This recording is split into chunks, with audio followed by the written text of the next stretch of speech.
Everybody, and welcome to today's episode on Pythagorean Theorem. It's good to know that before we begin, Pythagoras was a Greek philosopher during the 6th century. He dedicated his life to philosophy, but also he discovered a relationship between the three sides of a right triangle, and which was later called the Pythagorean Theorem. He obsessed over geometry and triangles, and today we still use his method some 1500 years from now. So let's take a look at Pythagorean theorem.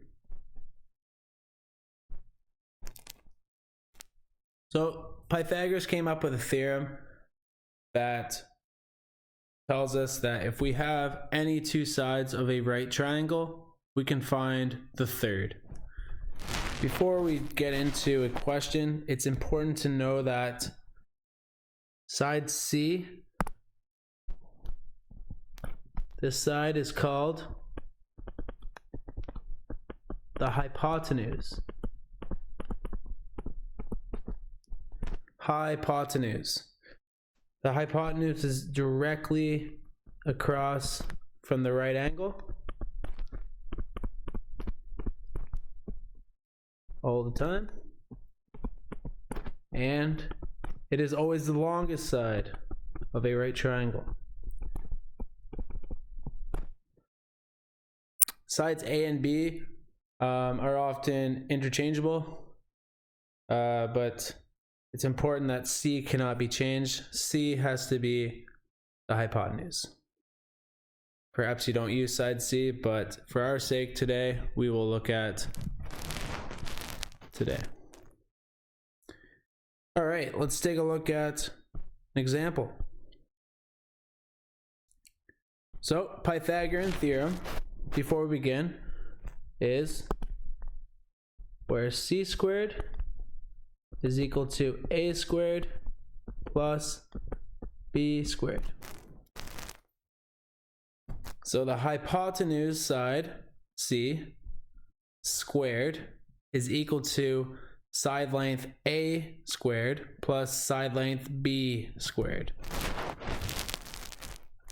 Let's look at the right triangle with sides 3, 4, and 5. We can call side C 5 because we know that that is the longest side of a triangle. And perhaps we call side B 4 centimeters and side A 3 centimeters.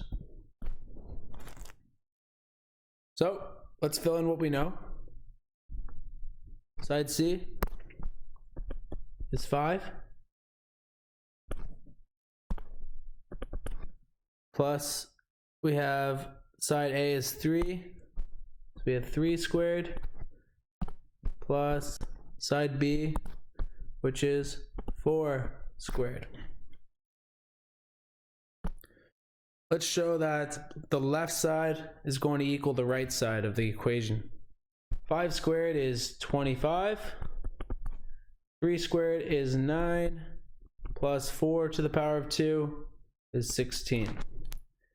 9 plus 16, that is 25, which is what side C squared is equal to. So this property here is well known across the math world as one of those special right triangles that we use in our lives. Another way to look at it is if you imagine this box here, we have a square. So the side lengths of each side are 3 centimeters. That means that the area of this entire square is 3 times 3, or 3 squared, which was 9 centimeters squared. Same thing up here.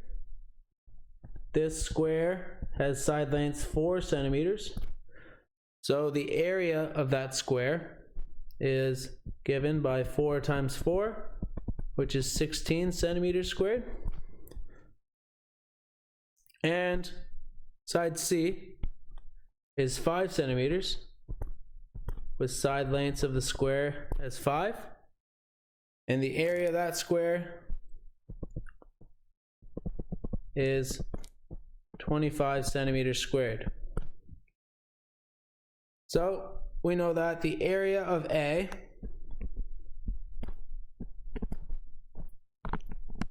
say box square A plus the area of B is equal to area of C. Area of A was 9 centimeters squared. The area of B was 16 centimeters squared. And the area of C is 25 centimeters squared. And when you add those up, we see that 25 centimeters squared is equal to 25 centimeters squared. Good. Let's move on to another example. So example 2, we're going to be looking for hypotenuse or side C. Let me draw a triangle.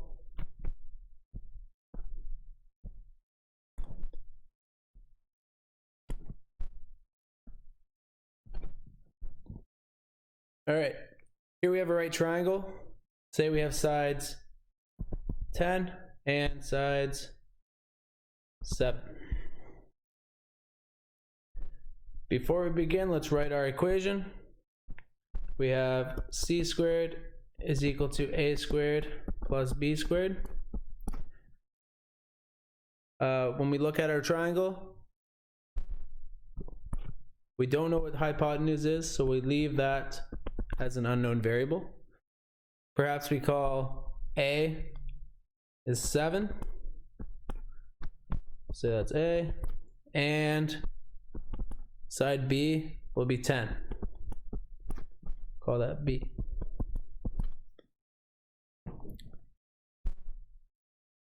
We don't know what C is, so we'll leave it as it is. And 7 squared is the same as 7 times 7, which is 49. And 10 squared is 10 times 10, which is 100. And we end up getting 149 is equal to c squared. So now we're left with c squared is equal to 149. We don't want to know what c squared is, but we want to know what c is. So in order to get c by itself, as so, we need to decide what to do. Well, the opposite of squaring is taking the square root of a number. So let's do that to the other side as well. And the square root of 149 is roughly, if you write it like this, or it's roughly 12.2.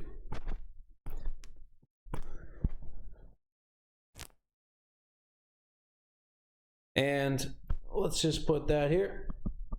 This answer makes sense because 12.2 is obviously the longest side length of this right triangle, and it happens to be the hypotenuse. In example 3, we're going to be looking at a right triangle.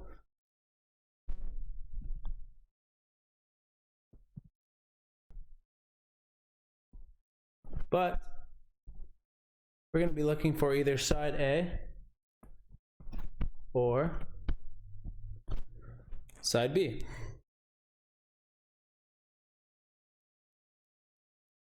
So in this case, let's give the hypotenuse as 15, and we give one side length maybe 9.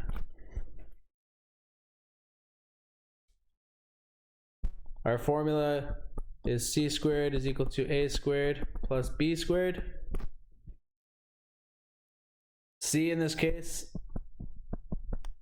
is 15. A, perhaps we leave unknown. And B is 9.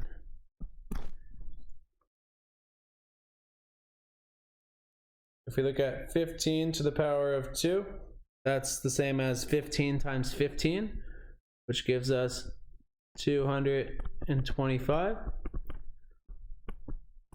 A is still unknown. And if we solve 9 to the power of 2, is 9 times 9, which is 81.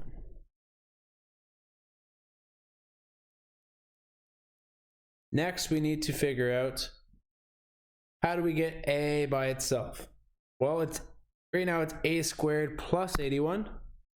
And I'm thinking about what we need to do to get 81 onto the other side. So I can do subtract 81, which means I need to subtract 81 from this side. What we are left with on this side, 81 minus 81 is gone, and we have A squared, and 225 minus 81 is 22 minus 8 is 144. Like we did earlier, we have A squared is equal to 144. We can take the square root of both sides, and the square root of A squared is just A, and the square root of 144 works out to be a nice even 12. So this side length here is 12. And lo and behold, if you look at our triangle here, let me draw it over here. 12, 9, 15. It looks a lot similar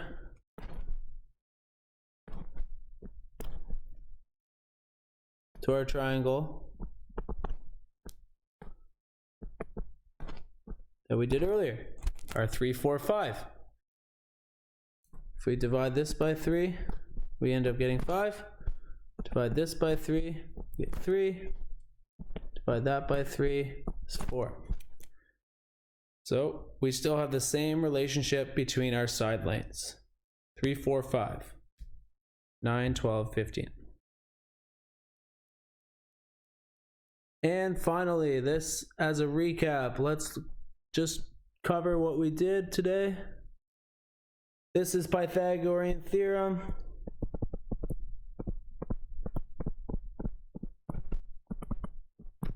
And Pythagoras states that you can find 3 sides of a right triangle using A squared plus B squared equals side length C squared. And our funny name for this side is not hippopotamus or hypotenuse. It's called the hypotenuse. Funny name. Well, thank you very much. I hope today was helpful. Please don't forget to subscribe and like this video. Thank you.